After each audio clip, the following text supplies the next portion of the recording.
मध्य प्रदेश की वादियों में बसा एक खूबसूरत गांव। लेकिन इस गांव में छिपे थे कुछ ऐसे भयानक रहस्य जिन्होंने उस सदी में निवास करने वाले साहसी लोगों के दिल में भी एक खौफ पैदा कर रखा था।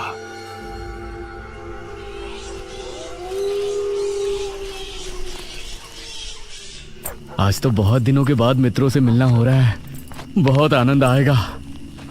अरे मदन, कहाँ जा रहा है इस समय? पिताजी, मेरे मित्रों से इतने दिनों बाद मिलना हो रहा है। वो सुबह होने पर वापस नगर चले जाएंगे। अरे तुझे पता नहीं क्या, आज शनिवार की रात है। आज के दिन निशिर मोलो गांव में घूमते हैं। पिताजी, चाहे निशिर मोलो आए या नरकासुर, मुझे आज मेरे मित्रों से मिलने से कोई नहीं रोक सकता। ठीक है, लेकिन ध्यान रहे, जैसे ही तुमको उनके कदमों की आहट सुनाई दे और उनका वो मंत्र जिसको वो दोहराते हुए आगे बढ़ते हैं, तो उन्हें बिना देखे किसी ऐसी जगह छिप जाना जहां से ना वो तुमको देख सके ना तुम उनको। और जब तक उनकी आवाज आना बंद ना हो जाए उनके सामने नहीं आना।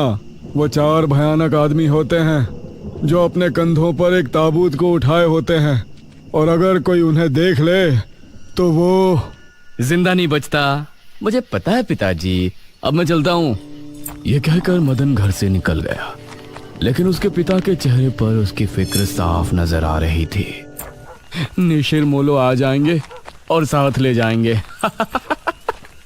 ऐसा लगता है कि हमारे गांव के लोग अभी भी दूसरी सदी में जी रहे हैं। वो तेज तेज कदमों के साथ आगे बढ़ रहा था। कुछ देर बाद उसे जंगल की तरफ एक पगडंडी वाला रास्ता नजर आया। यहां से जाऊंगा तो जल्दी पहुंच जाऊंगा, यहीं से आगे बढ़ता हूं। बिना ज्यादा सोचे वो जंगल के अंदर बने उस पगडंडी वाले रास्ते पर आगे बढ़ गया।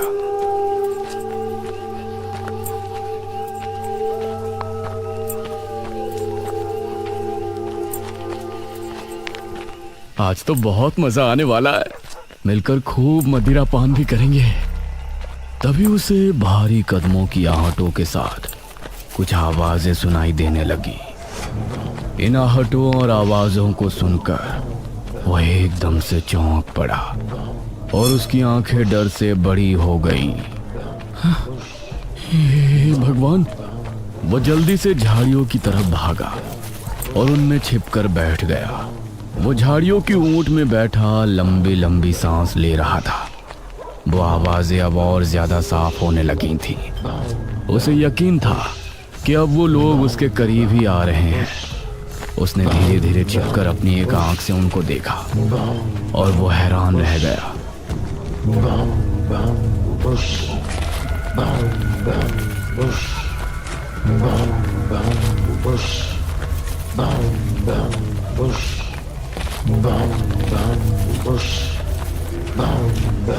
हे भगवान, मैंने इन्हें देख लिया। हाँ। मदन पूरी तरह से झाड़ियों में छिप गया और कुछ देर अपनी सांस तक रोके वहां छिपा रहा। फिर उसने धीरे से झांक कर देखा तो अब वो लोग कहीं नजर नहीं आ रहे थे। हाँ, लगता है चले गए। वो वहां से निकला और दोनों तरफ देखा तो वहां कोई नजर नहीं आया। हाँ, शुक्र है भगवान। उसने एक कदम बढ़ाया ही था कि तभी उसे फिर से वही आवाजें अपने ठीक पीछे से सुनाई देने लगी। उसने एक झटके से पलटकर देखा तो वो चारों ताबूत वाले शख्स ठीक उसके पीछे खड़े थे।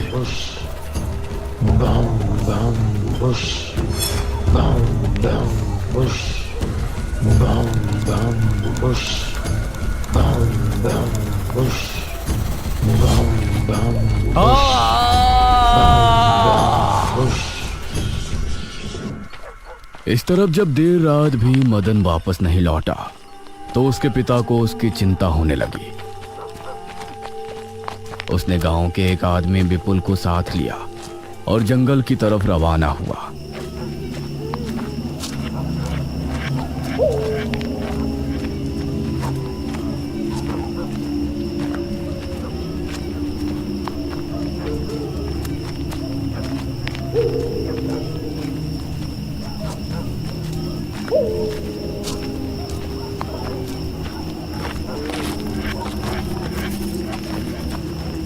काफी देर बाद एक बरगद के पेड़ के पास जाकर उनके कदम रुक गए और आंखें खौफ से फट पड़ी।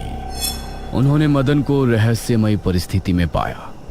उसके चेहरे पर डर और आंखों में खौफ ऐसा नजर आ रहा था कि जैसे उसने हादसे से पहले बहुत ही भयानक मंजर देखा हो। मदन!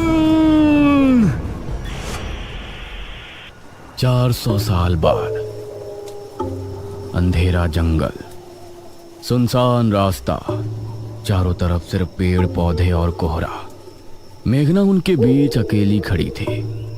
कोई है क्या? यहाँ कोई है? उसने कुछ कदम आगे बढ़ाए। उसके सवाल का कोई जवाब तो उसे नहीं मिला, लेकिन कुछ टपकने की टप टप की आवाज अब उसे बराबर आ रही थी। मैं यहाँ क्या कर रही हूँ? कौन लाया है मुझे यहाँ पर? वो खुद को वहां पाकर बहुत परेशान थी। तभी उसने देखा कि कोई चीज उड़ती हुई उसी की तरफ आ रही है। वो उसे हैरानी से देखने लगी। पास आने पर पता चला कि वो कोई विशालकाय भयानक पक्षी था। बचाओ! मेघना उससे बुरी तरह से डरकर भागने लगी और वो उसका पीछा कर रहा था। मेघना ने उसे पीछे पलटकर देखा तो वो उसको पकड़ने ही वाला था, लेकिन तभी मेघना एक पेड़ से टकराई। उसने देखा कि उस पेड़ से हरे रंग का पानी टपक कर नीचे गिर रहा था। मेघना उस हरे पानी को गौर से देख रही थी। तभी अरे ओ मेघना, उठ जा यार, कब तक सोएगी? मेघना आंखें मलते हुए नींद से जागी। उसने देखा कि सुबह के 9 बज चुके थे। ओह शिट, हम तो लेट हो गए। तूने मुझे उठाया क्यों नहीं?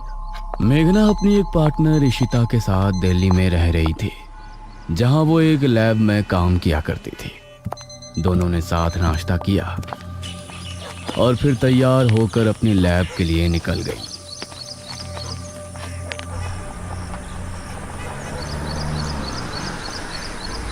तेरा ऑमलेट खा खा कर मेरा पेट खराब हो चुका है। रोजाना कच्चा ही बनाकर दे देती है। शुक्र मना कि कच्चा भी खाने को मिल तो रहा है। तेरे भरोसे रहेंगे तो वो भी नहीं मिलने वाला। सोकर ही 9 बजे उठती है।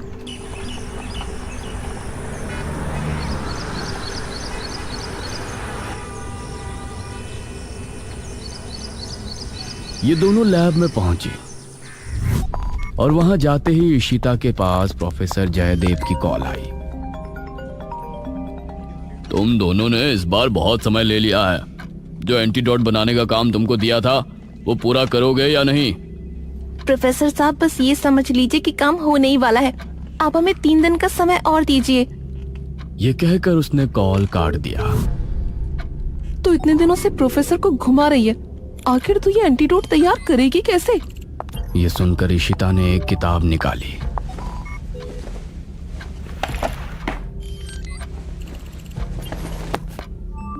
यार देख ये किताब, इसमें बहुत से ऐसे लिक्विड के बारे में लिखा है जिनकी कहानी पुरानी दंत कथाओं और लोक कथाओं से जुड़ी है। तो तू कहना क्या चाहती है?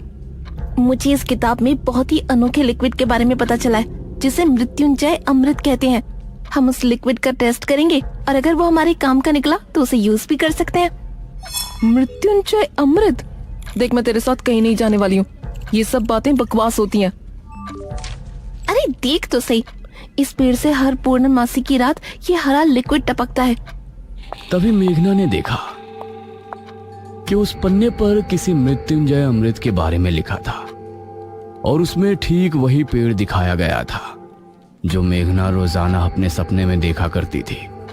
मतलब उस हरे पानी की बात ही इस किताब में लिखी थी।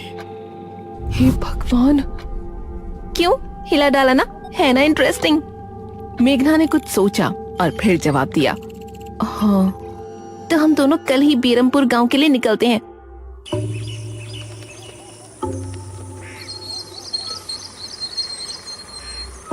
ये दोनों अगली सुबह ही बस से बेरमपुर के लिए निकल गई।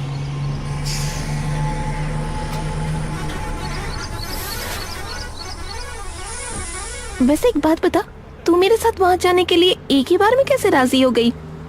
मेघना ने सच को छिपाते हुए कहा, ऐसी अनोखी चीज देखने के बाद भला कौन नहीं होगा जो इसको देखना नहीं चाहेगा? ओहो, ये हुई ना बात। मैंने तुझे पार्टनर बनाकर कोई गलती नहीं की।